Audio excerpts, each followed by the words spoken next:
ये स्टूडेंट आज की क्लास स्टार्ट करते हैं। अपनी क्लास एक्सरसाइज चल रही है सरल रेखा। एक्सरसाइज 10.3 के 14 क्वेश्चन पहले कर चुके हैं। आज क्वेश्चन नंबर 15 से स्टार्ट करते हैं। इससे पहले का वीडियो पहले देखें और उसके बाद इसको आप देखें। मूल बिंदु से रेखा y बराबर mx प्लस c पर डाला गया लंब रेखा से बिंदु -1,2 पर मिलता है, तो m और c के मान ज्ञात कीजिए। ये रेखा है y बराबर mx प्लस c और ये मूल बिंदु से इस रेखा पर जो लंब डाला, तो ये d जो लंब का पॉइंट है वो -1,2 है। तो अपन को ज्ञात करना है m और c की वैल्यू। अब यहाँ देखो ये लंब है, तो रेखा जो AB जो है वो CD की क्या है, लंबवत है। तो AB का जो भी ढाल होगा वो और CD का जो भी ढाल होगा उसका गुणा -1 होगा। अब CD का ढाल निकालेंगे। ये मूल बिंदु और ये दो बिंदु दिए हुए हैं, तो रेखा CD का ढाल y2 - y1 upon x2 - x1, 2 - 0 upon -1 - 0 जो गया -2। अब दोनों रेखाएं लंबवत है AB और CD। m1 m2 बराबर -1 होता है। जहाँ m1 तो AB का ढाल है जो m है, m1 की जगह कितना है यहाँ पर m इंटू -2 बराबर हो गया -1 या m बराबर हो गया 1/2। अब m का मान अपने इस रेखा में रखा, m बराबर, अब c की वैल्यू निकालनी है। m की वैल्यू आ गई है और c की वैल्यू निकालनी। ये जो रेखा है वो इस पॉइंट -1,2 से जा रही है। और अपन बार बार यही क्लियर कर रहे हैं कि कोई भी रेखा या कोई भी वक्र, आगे अपन दूसरे वक्र भी पढ़ेंगे, वृत्त, परवलय, दीर्घवृत्त, कोई भी वक्र अगर किसी बिंदु से जाता है तो x y के जिस बिंदु से जा रहा है वो मान वक्र को संतुष्ट करते हैं। तो रेखा इस बिंदु से जा रही, तो ये बिंदु एक बार x और y में अपन रखेंगे। y की जगह तो रखा अपने 2 और x की जगह रखा -1, तो 2 बराबर ये जैसे रख दिया। यहाँ तो अपन ने रखा m की वैल्यू रख दी और ये इस बिंदु से जा रही है।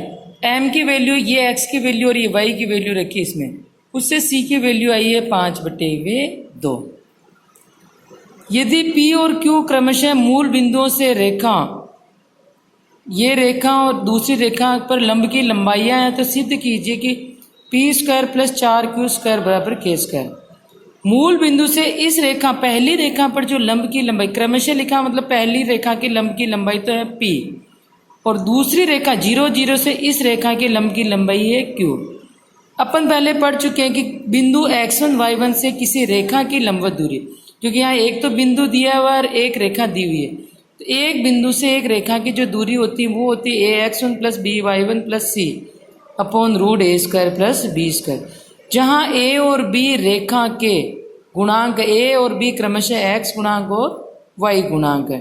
अब यहाँ बिंदु x1 y की जगह तो अपना बिंदु है 0, 0 और रेखा की जगह अपनी रेखा है ये, तो 0, 0 से इस रेखा की दूरी 0 × cos θ -0 × sin θ -k cos θ upon √a²। x का गुणांक cos θ का स्क्वायर और y का गुणांक -sin θ का स्क्वायर जी हो गया। ये दूरी दी हुई है p, यानी कि p बराबर -k cos 2θ अपॉन 1, नीचे cos² θ प्लस sin² θ बराबर कितना होता है 1। अब दोनों तरफ वैसे ही माइनस आएगा ही नहीं, क्योंकि मापांक है, दूरी हमेशा धनात्मक होती है। तो p² बराबर हो गया k² cos² 2θ। ये तो पहली रेखा की दूरी आ गई। अब ऐसे अपन 0, 0 से दूसरी रेखा की दूरी निकालेंगे। बिंदु 0 से दूसरी रेखा x sec θ plus y cosec θ -k बराबर 0। x और y की जगह तो रख दिया 0, 0 -k अपॉन गुणांकों का स्क्वायर sec² θ प्लस cosec² θ बराबर q। बराबर क्या दिया हुआ है q। अब यहाँ पर ये 0 हो गया और ये 0 हो गया, ये k² बराबर q², sec² वज्र गुणा कर लिया sec² θ प्लस cosec² θ। इस वर्गमूल को हटाने के लिए दोनों ही तरफ स्क्वायर किया है। अब क्योंकि अपना जो सिद्ध करना है p² + 4k² है, उधर तो sin² cos² आ रहा है, उधर sec² cosec² आ रहा है, इसको भी sin cos में चेंज किया है, 1/cos² θ प्लस 1/sin² θ। एलसीएम लिया sin² θ plus cos² θ upon sin² θ cos²। ये तो हो गया 1, यानी k² बराबर q², नीचे का तो 1 हो गया, नीचे ये बचा है sin² θ इंटू cosec² θ। अब यहाँ थोड़ा सा ध्यान देना कि पहला जो अपना आंसर है पी का वो आया है cos 2 थीटा में, ये देखो cos 2 थीटा में, और दूसरा आंसर जो आ रहा है वो केवल अपना थीटा में आ रहा है। इसको भी थीटा में चेंज करने के लिए ये साइन 2, अगर यहाँ 2 से अपन गुणा कर दिए तो ये साइन 2 थीटा का फॉर्मूला है। तो 2 से नीचे भी गुणा किया और 2 से ऊपर भी गुणा किया। अब 2 बाहर स्क्वायर है तो ऊपर गुणा हो के 2 स्क्वायर से गुणा हो, जो ऊपर तो गया 4 क्यू स्क्वायर और नीचे ये साइन 2 थीटा का फॉर्मूला बन गया है, साइन 2 थीटा का स्क्वायर, यानी कि 4 स्क्वायर बराबर के स्क्वायर साइन स्क्वायर 2 थीटा। अब समीकरण पीछे पी स्क्वायर की वैल्यू थी के स्क्वायर कोस स्क्वायर 2 थीटा, दोनों को प्लस किया तो पी स्क्वायर प्लस 4 स्क्वायर बराबर के square cos square 2 theta plus के स्क्वायर साइन स्क्वायर 2 थीटा। के स्क्वायर कॉमन निकल गया और अंदर की वैल्यू हो गई 1, जो कि अपने प्रूव करना था। नेक्स्ट इंपॉर्टेंट क्वेश्चन, शीर्ष ए बी सी 3 शीर्ष दिए हैं वाले त्रिभुज ए बी सी के शीर्ष ए से उसकी सम्मुख भुजा पर लंब डाला जाता है। ए बी सी अपन कहीं भी लिख सकते हैं, ये ए हो गया, ये बी हो गया और ये सी हो गया। अब ए से इस डी पर लंब डाला तो ए डी, ये डी इसका मध्य बिंदु नहीं है, ये लंब है। माध्यिका और लंब में चेंज होता है, माध्यिका में तो ये मध्य बिंदु होता है और यहाँ पर ये लंब है, यानी ए डी और बी सी के ढालों का गुणा -1 होगा क्योंकि दोनों लंबवत हैं। लंब की लंबाई और समीकरण ज्ञात कीजिए। अपन को ए डी का समीकरण भी निकालना और ए डी की लंबाई भी निकालनी है। अब पहले तो देखो ए डी जो है वो बी सी के लंबवत है, तो बी सी का ढाल निकालेंगे अपन। बी सी का ढाल y2, ये बी सी के पॉइंट दिए हुए हैं, y2 minus y1 upon x2 minus x1 से 2 माइनस -1 1 -4 जो आ गया -1। अब ए डी इसके लंबवत है तो ए डी का ढाल -1 अपॉन m, यानी -1 अपॉन -1 जो गया 1, क्योंकि लंबवत है। अब ए डी का समीकरण निकालने के लिए ए डी जो रेखा है वो 2,3 से तो जाती है और ढाल हो गया अपने पास 1, तो रेखा का समीकरण होता है y माइनस y1 बराबर m x माइनस x1, जहाँ x1 y1 तो है 2,3 और m है अपने पास 1, तो y minus 3 equal to 1 x minus 2। मानक रूप में लिखा तो ये हो गया बिंदु। अभी देखो अपने पास डी बिंदु, दूरी निकालने के लिए डी बिंदु चाहिए होता है और डी बिंदु अपने पास है ही नहीं। अपन क्या करेंगे, बीसी का समीकरण भी निकाल। डी बिंदु क्या है, ए डी और बीसी का प्रतिच्छेद बिंदु है। डी बिंदु एसी रेखा का और बीसी रेखा का लंब प्रतिच्छेद बिंदु है। तो दो बिंदु दिए हुए तो अपन ने बीसी का समीकरण भी निकाला, y माइनस y1 बराबर y2 minus y1 upon x2 minus x1 x minus x1। दो बिंदु दिए हुए थे तो m के जगह पर ये लिखा जाता है। तो y माइनस 1 बराबर ये समीकरण निकाले तो सेकंड समीकरण आ गई ये। अब AD की लंबाई निकालनी है अपन को, ये है AD की लंबाई। AD की लंबाई, A बिंदु आ गया 2,3 और ये BC का समीकरण आ गया है अपने पास, ये BC का समीकरण आ गया। तो एक बिंदु से एक रेखा के बीच की जो दूरी होती है AX1 plus BY1 plus C upon A square plus B square, जहाँ ये जो है ये जो रेखा है वो अपनी अभी जो निकाली थी अपन ने BC रेखा वही है, वैल्यू ये BC रेखा, इसी में वैल्यू रखी 1 गुणांक A और B कितना है 1 1, तो नीचे 1 1 का स्क्वायर और ऊपर ये आ गया 2 अपॉन √2 या √2 इकाई। अब दूसरा तरीका ये भी हो सकता है कि अपन इन दोनों रेखाओं को प्रतिच्छेद करके प्रतिच्छेद बिंदु D के निर्देशांक निकाल लेते, AD और BC को प्रतिच्छेद करके प्रतिच्छेद बिंदु D के निर्देशांक निकाल लेते, फिर दूरी सूत्र लगा देते x2 माइनस x1 का square plus y2 minus y1 का स्क्वायर का रूट। आप चाहे जैसे क्वेश्चन को कर सकते हैं, मैथ्स में एक ही क्वेश्चन को अपन कितने ही मेथड से कर सकते हैं। नेक्स्ट क्वेश्चन, इस एक्सरसाइज का लास्ट क्वेश्चन है, यदि P मूल बिंदु से उस रेखा पर डाले गए लंब की लंबाई हो जिस पर अक्षों पर कटे अंतःखंड A और B हो तो दिखाइए कि ये इंपॉर्टेंट क्वेश्चन है, कितनी बार आया। अब देखो अपन को रेखा का समीकरण दिया हुआ नहीं है, पर यह दिया कि अक्षों पर जो अंतःखंड A और B काटती है, अंतःखंड रूप में रेखा का समीकरण हो गया x upon A plus y upon B बराबर 1। अब मूल बिंदु से इस रेखा पर जो लंबाई डालते हैं उसकी लंबाई दी हुई है P, तो 0 0 से इसकी लंबाई फॉर्मूला ये वाला ax1 plus by1 plus c upon a square plus b square वाला, जहाँ x1 y1 क्या है 0 0 0 upon a plus 0 upon b minus 1 upon a का x का गुणांक है 1 अपॉन a, तो 1 अपॉन a का स्क्वायर और y का गुणांक है 1 अपॉन b, 1/b का स्क्वायर बराबर दिया हुआ है लंबाई p। 1 दोनों तरफ ही स्क्वायर कर दिया क्योंकि माइनस आ रहा है, और जो प्रूव करना अपन को ऐसे प्रूव करना तो 1/1/a square plus 1/b square बराबर p स्क्वायर।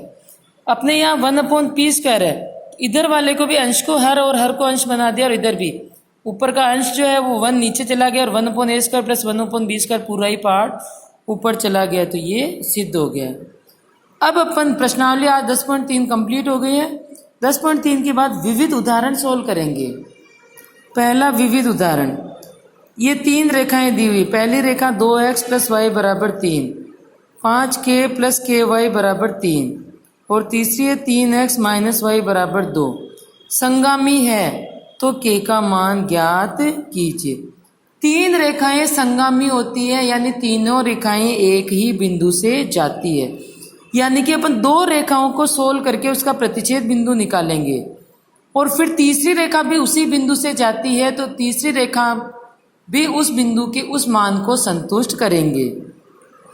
अब किसका प्रतिच्छेद बिंदु निकाल सकते हैं कि ये भी एक्स वाई में है और तीसरी समीकरण भी एक्स वाई में है, तो पहली और तीसरी का प्रतिच्छेद बिंदु निकाल सकते हैं अपन। प्लस वाई और माइनस वाई, यानी रेखा 1 और 3 को अगर अपन ने जोड़ते हैं तो 2x और 3x 5x बराबर हो गया 5, यानी x बराबर हो गया है 1। अब अपन ने x का मान समीकरण 1 या 3 किसी में भी रख सकते हैं। समीकरण 1 ये दी हुई इसमें रखा, तो y का मान हो गया 1 और 1। ये तीनों रेखाएं। अब तीसरी रेखा भी अगर ये संगामी है तो तीसरी रेखा भी इस बिंदु से गुजरेगी, 1,1 से गुजरेगी। और अभी बताया कि कोई भी वक्र किसी बिंदु से गुजरता है तो वो बिंदु के मान उस वक्र में एक्स वाई के मान होते हैं। तो एक्स की जगह 1 रखा और वाई की जगह भी रखा 1, तो k की वैल्यू आ गई -2। ऐसे नेक्स्ट एग्जाम्पल नंबर 21, बिंदु दिया हुआ है 4,1 से रेखा 4x माइनस वाई बराबर 0 की दूरी उस रेखा के अनुदिश ज्ञात कीजिए जो धन x अक्ष से 135 डिग्री का कोण बनाती है। इस बिंदु से इस रेखा की डायरेक्ट दूरी ज्ञात नहीं करनी, लंबवत दूरी ज्ञात नहीं करनी है। अभी इसको क्वेश्चन को समझते हैं। ये जो रेखा है, पहले इस रेखा को ड्रॉ करेंगे। इसमें देखो अचर पद नहीं आ रहा है, y बराबर 4x है, और अचर पद का मतलब c आ ही नहीं रहा है, जैसे +2 +3 होते वो नहीं आ रहा है। तो जब भी अचर पद नहीं आता वो रेखा हमेशा मूल बिंदु से जाती है। y बराबर 4x ये मूल बिंदु से जाने वाली रेखा हो गई, ये y बराबर 4x। अब बिंदु है 4,1, ये कहीं बिंदु है 4,1। इस 4,1 से इसकी लंबवत दूरी नहीं निकालनी है। अगर लंबवत दूरी निकालनी होती तब तो अपन डायरेक्ट फॉर्मूले से निकाल लेते, पर ये जो दूरी है लंबवत दूरी नहीं है, ये दूरी उस रेखा के अनुदिश निकालनी है। कोई रेखा है जो x अक्ष से 135 डिग्री का कोण बना रही, ये रेखा, इस रेखा के सहारे सारे, यानी ये दूरी जो निकालनी लंबवत दूरी नहीं, इस रेखा के सहारे अपन को दूरी पी क्यू ज्ञात करनी है। तो अब यहाँ वो लंबवत दूरी का अपन को क्यू बिंदु निकालना होगा, और फिर पी क्यू में दूरी सूत्र अपन लगाएंगे।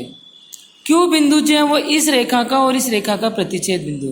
तो ये रेखा तो y बराबर 4x दी हुई है, ये रेखा अपने पास दी हुई नहीं है, परंतु ये रेखा बिंदु 4,1 से जाती है, और इस रेखा का ढाल है 135। रेखाओं की अनुदिश जो धन x अक्ष से 135 डिग्री का कोण बनाती है। कोई भी रेखा धन x अक्ष के साथ जितना कोण बनाती है वो उसका ढाल होता है। तो रेखा पी क्यू का ढाल बिंदु 4,1 से जाती है, ढाल m बराबर tan 135। tan चतुर्थांशों से निकालेंगे 180 माइनस 45। सेकेंड चतुर्थांश में tan नेगेटिव होता है, इसलिए -tan 45 हो गया -1। बिंदु आ गया और रेखा आ गई, तो y माइनस y1 बराबर m x माइनस x1 से अपन पी क्यू का समीकरण निकाला जो ये आया है। x1 y1 की वैल्यू दी हुई है और ये पी क्यू का समीकरण है। अब पी क्यू का ये क्यू प्रतिच्छेद बिंदु निकालेंगे अपन, तभी तो वो दूरी सूत्र लगेगा, क्योंकि अपन तिरछी कोई सी भी दूरी निकालने के लिए दूरी सूत्र काम में लेते हैं।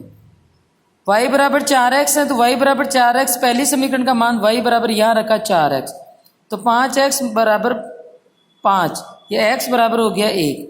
x बराबर 1 वापस यहाँ रखा तो y बराबर हो गया 4, यानी ये जो क्यू बिंदु हुआ है वो हो गया 1 और 4। अब पी क्यू की दूरी के लिए ये 2 बिंदु हो गए, x2 माइनस x1 का square plus y2 minus y1 का स्क्वायर, 4 माइनस ये दोनों बिंदु दिए हुए हैं, ये आ गया 3√2 इकाई। नेक्स्ट देखो विविध के क्वेश्चन है, तो सारे क्वेश्चन अपने आप में इम्पोर्टेंट और सारे क्वेश्चन एक दूसरे से यूनिक है, अलग लगी है सारे। अब तक अपन सारे क्वेश्चन, सारे फॉर्मूला वगैरह बेसिक कंसेप्ट सारे पहले एक्सरसाइज में पढ़ चुके हैं। अब यहाँ उन्हीं को अलग अलग ढंग से अपन को काम में लेना है। यदि सरल रेखाएं बिंदु के लिए दर्पण की तरह कार्य करती है तो बिंदु 1,2 की रेखा से में प्रतिबिंब ज्ञात कीजिए। एक रेखा दी हुई है ये। अब रेखा मूल बिंदु से नहीं जाती, अपन कहीं भी ड्रॉ, ये ऐसे करो कोई फर्क नहीं पड़ता, कैसे भी ड्रॉ कर सकते हैं अपन। ठीक है, ये रेखा कर दी बिंदु 1,2, एक्स बराबर ये 1,2 बिंदु यही, थोड़ा सा आइडिया भी, हाँ बिंदु 1,2 यही होगा। अब ये अगर कांच 1,2 का इसमें ध्यान कि यदि रेखाएं बिंदु के लिए दर्पण की तरह कार्य करते, इसका प्रतिबिंब क्यों में होगा, ये यहाँ होगा। तो अपन को बिंदु x1 y1 निकालने की, इसका दर्पण प्रतिबिंब क्या होता है। अब देखो, अगर ये दर्पण की तरह काम करते, ये एक स्ट्रेट लाइन हो गई, यानी पी क्यू जो है, दो बिंदु निकालने हैं x1 और y1। दो बिंदु के लिए अपन को कोई भी दो शर्तें काम में लेनी होगी, दो रेखाएं बनेगी, दो समीकरण बनेंगे, तब दो बिंदु x1 और y1 का मान निकलेगा। पहला तो ये हो सकता है, ये है कि पी क्यू का जो मध्य बिंदु ये है, उससे ये रेखा गुजर रही है। पी क्यू का जो, क्योंकि दर्पण प्रतिबिंब तो जितना डिस्टेंस ये है उतनी डिस्टेंस ये है, पी क्यू के मध्य बिंदु से रेखा ए बी गुजर रही है। पी क्यू का मध्य बिंदु निकाला 1 + x1/2 और 2 + y1/2, ये फॉर्मूले से। अब ये रेखा इस मध्य बिंदु से जा रही है, तो ये मध्य बिंदु के मान इस रेखा को संतुष्ट करेंगे। अपन बार बार वही करेंगे, कोई भी वक्र किसी बिंदु से जाता है तो वो उसके एक्स वाई के मान होते हैं। एक्स की जगह ये एक्स बिंदु लिखा और वाई की जगह ये वाई बिंदु लिखा, तो और इसको एलसीएम लेके सोल्व किया तो ये x1 और y1 में एक समीकरण बन गई है। अभी भी अपन वैल्यू नहीं निकाल सकते हैं, मान निकालने के लिए एक और शर्त लगानी पड़ेगी। तो दूसरी शर्त ये कि पी क्यू जो रेखा है वो ए बी के लंबवत है, तो पी क्यू का ढाल भी निकालेंगे। लंबवत है तो लंबवत की शर्त के लिए ढाल निकालेंगे। पी क्यू का ढाल तो y1 - 2/x1 - 1, y2 - y1 वाले फॉर्मूले से। और रेखा ए बी को अपन ने लिखा है लंबवत में, ये तो शर्त लगा दी। m1 तो है पी क्यू का ढाल जो हो गया ये वाला, और m2 है रेखा ए बी का ढाल। तो रेखा ए बी जो दी हुई है उसको ढाल रूप में लिखा y = mx + c में, ये हो गया 1/4। अब क्योंकि पी क्यू और ए बी एक दूसरे के लंबवत है तो m1 m2 बराबर कितना होता है -1, यानी ये m1 और ये 1/4 m2 बराबर -1। ये वापस x1 और y1 में वज्र गुणा किया, 2 - y1 को तो गुणा किया 1 से, 4 इंटू ये 4 को गुणा किया -1 से तो -4, और -4x1 को फिर -1 से गुणा किया तो ये +4x1 हो गया। ये x1 y1 में दूसरी समीकरण हो गई। अब दोनों समीकरणों से, पहली समीकरण और दूसरी समीकरण से अपन को x1 y1 की वैल्यू सोल्व करनी है। आप 10th में पढ़ चुके, चाहे वज्र गुणा विधि काम में लो, विलोपन विधि काम में लो, किसी भी विधि से सोल्व करके इस क्वेश्चन को कंप्लीट आपको सोल्व करना है। Next example number 23। सिद्ध कीजिए कि 3 रेखाएं दी हुई है, y = m1x + c1, y = m2x + c2 और x = 0 से बने त्रिभुज का क्षेत्रफल ये होता है। 3 रेखाएं तीनों ही एक दूसरे को काट रही है, तो त्रिभुज का क्षेत्रफल निकालने के लिए अपन एक एक करके पहले इन लाइनों को ड्रॉ करेंगे। x = 0, x = 0 का मतलब y एक्स ही होता है। ये तो हो गया पहली लाइन, तो हो गई ये x = 0 y(x). दूसरी रेखा y = m1x + c, जिसका ढाल m1 है और दूसरी रेखा का ढाल m2। अपन और दोनों ही तीनों रेखा एक दूसरे को काटे तो कोई भी 2 प्रतिच्छेदी रेखाएं बना दी है। अब अपन को नहीं पता कि पहली रेखा कौन सी, अपनी इच्छा से आप लिख सकते हो कि पहली रेखा कौन सी है और दूसरी रेखा कौन सी है। तो यहाँ पर ये तो हो गया y बराबर, क्योंकि क्या पता कि m1 ढाल बड़ा है या m2 ढाल बड़ा है, तो ये हो गया y = m1x + c। जैसे पहली रेखा ये हो गई और दूसरी रेखा ये हो गई। इन रेखाओं के ये 3 प्रतिच्छेद बिंदु हो गए हैं। अब 3 प्रतिच्छेद बिंदु निकालने के लिए अपन तीनों को सोल्व करेंगे। जैसे पहला प्रतिच्छेद बिंदु अपन a निकाल रहे हैं, ये x = 0 वाली लाइन और इस लाइन का प्रतिच्छेद बिंदु है। इसमें x = 0 रखा तो y बराबर क्या आ गया c2, इसीलिए प्रतिच्छेद बिंदु हो गया 0, c2। ऐसे ये बिंदु जो है x बराबर तो हो गया 0, क्योंकि यहाँ पर x = 0 है, इससे कट कर रही है इसीलिए। तो इसमें x = 0 रखा तो y बराबर हो गया c1, 0, c2 और 0, c1। अब अपन को ये c बिंदु भी निकालना है, ये तभी तो त्रिभुज के तीनों शीर्ष आएंगे और त्रिभुज के तीनों शीर्ष आने के बाद त्रिभुज का क्षेत्रफल निकल। ये जो बिंदु है ये इन दोनों रेखाओं, रेखा पहली और रेखा दूसरी का प्रतिच्छेद बिंदु है। तो पहली और दूसरी को सोल्व करने के लिए दो तो अपने निकाल लिए पहले, पहली और दूसरी को सोल्व करने के लिए इस एक में से दो को घटाए तो वही तो कैंसिल हो गया। x1 x m1 minus m2 plus c1 minus c2 बराबर 0। यह x बराबर आ गया है c2, इसको इधर ले गए तो चिन्ह चेंज हो गया, c2 minus c1 upon m1 minus m2, पक्षांतरण करके इधर गए तो चिन्ह चेंज हो गया। अब x की वैल्यू आ गई, इस x की वैल्यू को वापस अपन किसी एक समीकरण में लिखेंगे, चाहे तो पहले में रखो चाहे दूसरे में रखो। तो अपन x की वैल्यू को इक्वेशन फर्स्ट में रखिए यहाँ पर, तो y बराबर m1 c2 माइनस c1, ये रखा c1, एलसीएम लिया m1 माइनस m2 तो m1 c2 minus m1 c1 plus c1 m1 minus c1 m2, इससे ये कैंसिल हो गया तो ये बिंदु आ गया, ये तीसरा बिंदु आ गया, ये y निर्देशांक आ गया। तो बिंदु C के निर्देशांक हो गए ये तो x निर्देशांक हो गए और ये y निर्देशांक हो गए, तीनों ही निर्देशांक आ गए अपन को, तीनों शीर्ष आ गए A B और C।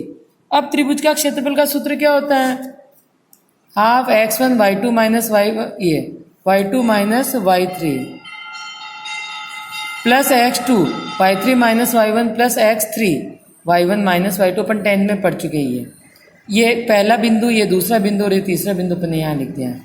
वैल्यू रखी हाफ, पहला बिंदु x1 क्या है 0, तो अब 0 से कोई भी संख्या गुणा करते 0 है तो अपन अंदर रखने की जरूरत भी नहीं है y2 माइनस y3 की, प्लस x2 वो भी क्या है 0, तो ये सिंपल ब्रैकेट ही बना दिया क्योंकि 0 से कोई भी संख्या गुणा होकर क्या बन जाएगी 0, प्लस x3, ये x3 रहा ये c2 minus c1 upon m1 minus 2, और y1 माइनस y2, y1 है c2 माइनस c1, तो 1/2 ये 0 हो गया, ये 0 हो गया, c2 माइनस c1 का square upon m1 minus m2।